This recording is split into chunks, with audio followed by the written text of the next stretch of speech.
Maybe aim it down a little bit. Okay. So we asked ourselves 3 questions. Number 1, how do we objectively test a ribcage position and expansion capability? How do we objectively test a sagittal plane position of a pelvis, which is hamstrings ultimately? Well, basically PRI broke it up into several tests, which there's tons of them, but I'm just going to give you the ones that are like foundational that helps you get to the next level. And then if you want to dive deeper, we'll go deeper. Mm-hmm. So number 1 is the adduction drop test, which to us it's going to be familiar. It's going to be the Ober's test. We're not testing technically the IT band length. We're testing the pelvis position, meaning your pelvis, your acetabular rim has a notch in it, right? That allows the femur to cross midline. That notch is positioned based on where the pelvis is in space in the sagittal plane.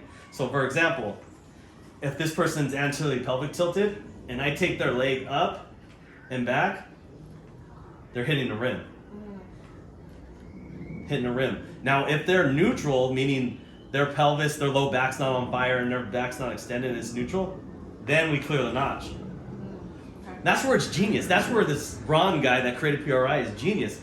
He took a mechanical position and allowed us to test neurologic position.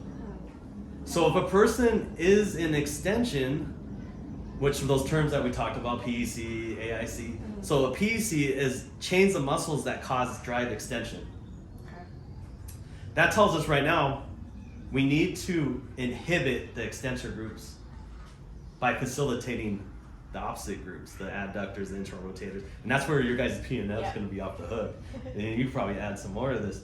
So, okay, once again, we want to test sagittal plane position of the pelvis, which is telling us how well they've integrated their hamstrings and also the IOS-TAs and all that good stuff. If they're negative, that means that the femur can cross midline. It could get to midline or cross midline. Mm-hmm. If they're positive, you'll lift their leg and it'll be like that. Now, why is this important? Number 1, it tells us neurologically they can't lateralize. And gait for locomotion requires lateralization as you alternate from right to left. So if they can't do it passively, you know they sure can't do it actively without a compensatory pattern. So we need to give them back the capability from a pelvis position to be able to lateralize to one side. Which way back I wrote like a little note to the clinicians just through the journey here of like PT 1.0 was kind of like stretch the area, make it feel good with modalities and all that stuff. It was like modality driven, treat the site of symptoms.